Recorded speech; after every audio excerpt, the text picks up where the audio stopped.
Hello and welcome back to Late to Bloom, the podcast where we talk about spirituality, philosophy, and personal growth. And in today's episode, I am going to talk about annoying Christian influencers. I'm almost embarrassed to say it because it sounds so rude, but this has been on my heart for a very long time as a Christ follower myself, although as a Trinitarian Wiccan. But Christians are really annoying in this day and age. Not all Christians, of course, not all. We are going to get into that. But I'm talking about conservative Christians, not progressive ones. They are so freaking annoying, and I hesitate to call them Christian even. And let's get into it.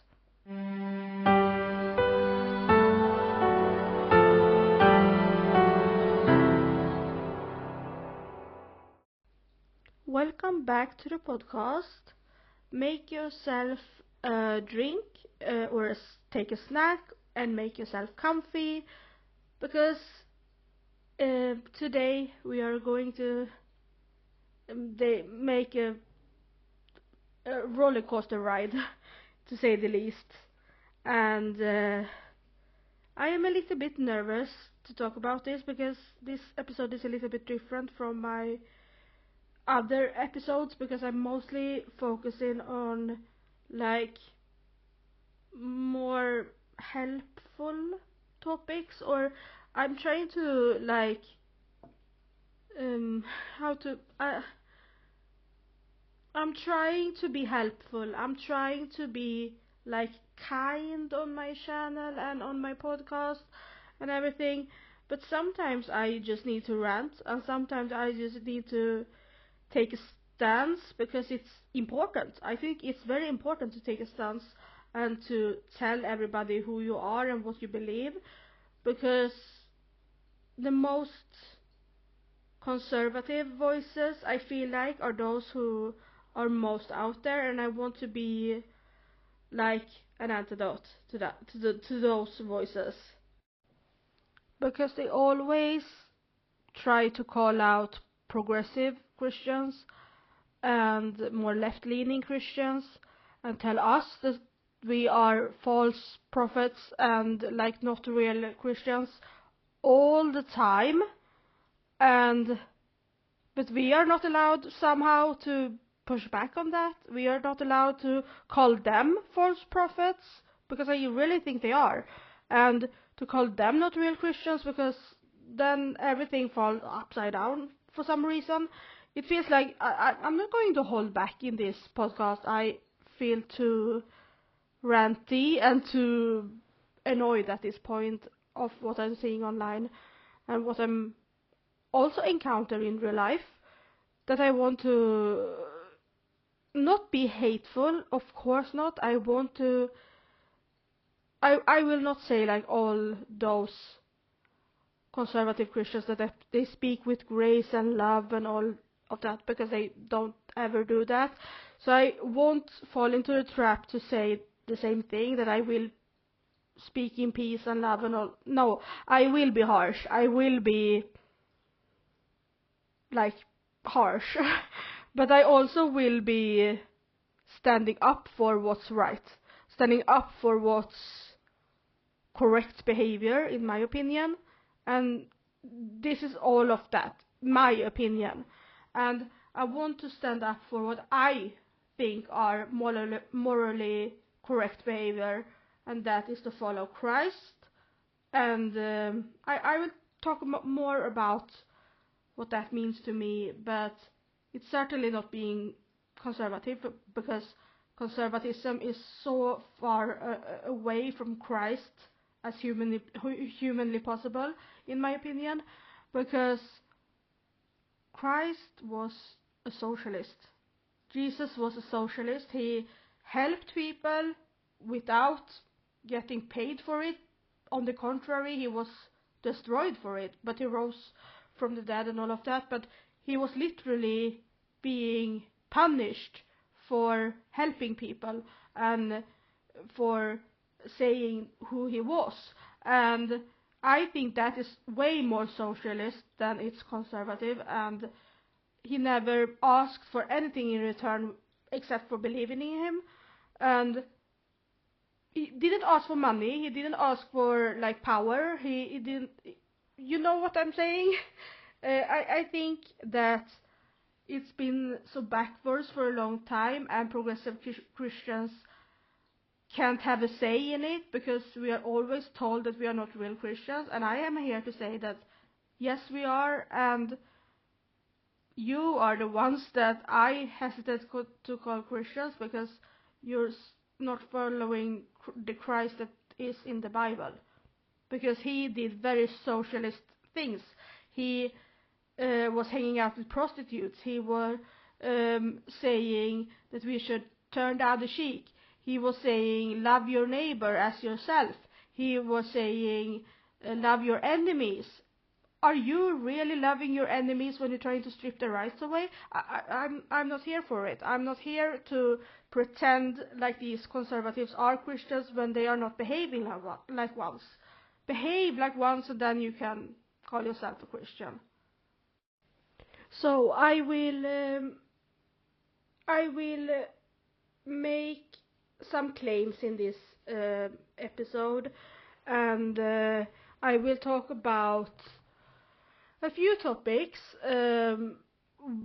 like abortion, and like that most conservative Christians are pronatalists, even though they wouldn't understand the word, but and I will talk about like that the Bible seems to Jesus's teachings at least seems to be to walk for some Christians, and yeah, I will talk about a lot of things, and I will start with the contradiction of saying that abortion and contraceptions are wrong, but these Christian influencers uses fertility treatments to get pregnant. Please tell me how that is correct and not like hypocrisy. I will expand on what I mean. I will explain myself. What I have been putting in my notes here for I will read it just because it's easier. I have written, why is abortion and contraceptions like the pill or like stuff wrong? Because you say it interferes with God's plan, but getting fertility treatments like Kristen from Girl Defined did, and Morgan from Paul and Morgan did, why is not that interfering with God's plan for your life? Why is it that not having a kid and you choosing not having a child is interfering with God's plan, but like fertility treatment is not interfering with God's plan? Why is that? Please explain to me. Please explain that to me, because I can't seem to wrap my head around the mental gymnastics there. And I think, as a general thing, that fertility treatments are fine. I don't have problems with it. I mean, I know people who has done fertility treatments because they want another kid and so on, and I'm not against it. But if preventing life is wrong, then fertility treatments should be equally wrong. I think neither are wrong, to be clear. But if one is wrong, then the other is also wrong. You can't have it both ways. That is what I'm saying. And also on that note, I want to ask, why does fetuses have more rights than the ones carrying them? And what I mean by that is nobody, no human have the right to another human's body. But you will tell me that the fetus have the right to my body? I mean, if you, here on Earth, cannot hook yourself up to my body to stay alive, why do you grant the fetus the right to be hooked to my body to stay alive? Do you understand what I mean? I have talked about this on the channel before in one games and musings video. I will explain it again because I think it was kind of a good argument for why pro-choice is the middle ground, why pro-choice is the most moral standing in my opinion, why pro-choice is correct in my opinion, but because we have reached a point to where it has come it has come to right and wrong at this point. And what I was explaining in that games and musings video, what I have said before on the channel, is that nobody has the right to someone else's body. Nobody has has the right to someone else's body. So why does a fetus have the right to someone who doesn't want it there? I mean, I can't just steal your organs however I want. I can steal your kidney, I can steal your liver, I can steal anything from you. I'm not like I can't require. That's not a, yeah, maybe it's the right word, I don't know, but I can't demand, that was the word I was looking for, sorry, I'm a little bit rambly today. I can't demand you to give me your organs to stay alive, and I can't demand you to hook yourself up to my body for me to stay alive. I don't have the right to your body in that way. So why do we say that fetuses have that right because they can't stay alive without the host? I mean, you can be wanting that. You can, if the fetus is wanted, then of course it has the right to be there. But if it's not wanted, why do we grant it the right to be there? Because nobody else has the right to someone else's body. Am I crazy? I mean, am I the only one that think that is logical, logical reasoning for this? Am I weird for thinking this? I mean, because many conservatives say the unborn child has the same rights as anyone else. But then it doesn't, because it has special rights, because it has the rights to someone else's body, while living people outside the womb has not the right to someone else's body.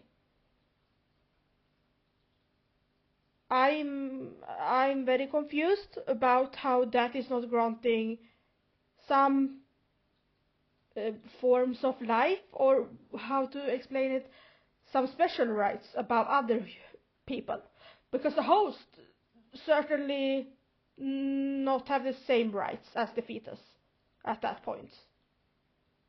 I'm sorry if it was a little bit rambly, but I'm trying to articulate in a second language, and it's not very it's not very easy sometimes when you are tired. And yes, that on top of everything else you can argue about being pro-choice. I mean, we have the other obvious reasons to be pro-choice. I mean, what is if you were assaulted and that resulted in a pregnancy, then you did consent to pregnancy, or the sex either, because it's not sex, it's rape, and you did consent to either that act or that result. Of course, it's more morally correct to be pro-choice, because it's just cruel to demand that someone carries that to term when it was forced. And that is a thing you probably have heard before. And then also other things like medical reasons why you could not have a pregnancy. And just the obvious fact that if you don't want it, you don't want it. You should not have to provide a reason because it's nobody else's business. And that is totally valid reasons for being pro-choice and not wanting a pregnancy and to have the right to an abortion. Of course, all those are valid reasons, and I am pro-choice, and I think abortions are medically necessary, and I'm also a Christ follower. And but if not those argument works, then I would say, like I have already said, that a fetus cannot have special rights in this world. The right to someone else's body, it cannot. It's not logical. It's not rational. It's irrational, and it's wrong. Quite frankly, it's wrong. And that naturally leads me to why so many conservative Christians are pronatalists.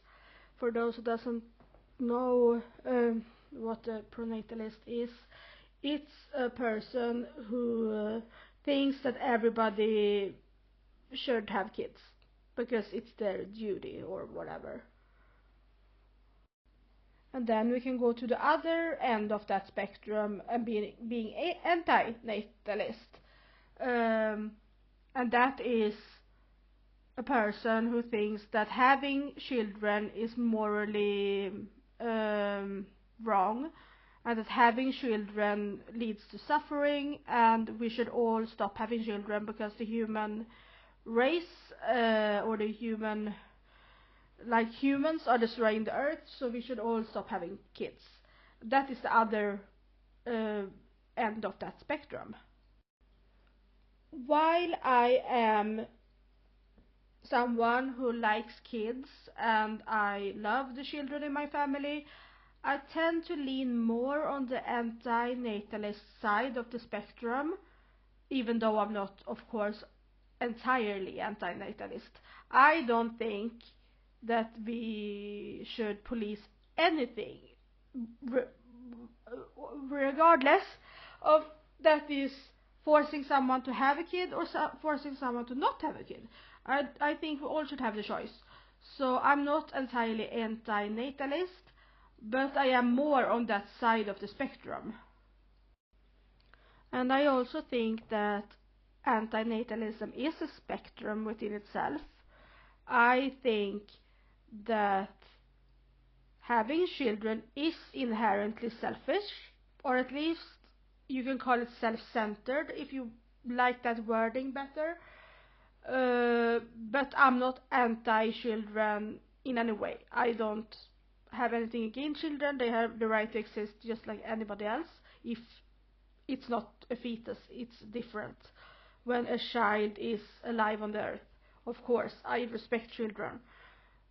But something I want to argue for is that children is something you want to have if you want to have them. It is an inherently self-centered or selfish choice, but that doesn't mean it's a bad choice. And that is something I think very, very many people just misunderstand. They think that everything that is selfish or self-centered is wrong.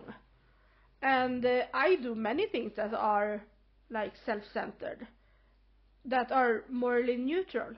And I think when it comes to children, it's selfish and self-centered, but it's if you can provide for them, if you love them, if you raise them right, if you raise them to be independent people, if you don't force them into a religion, or if you do the right things, then it's not a bad choice to have them, even if it is in self-centered choice. It's not a bad choice just because it's self-centered.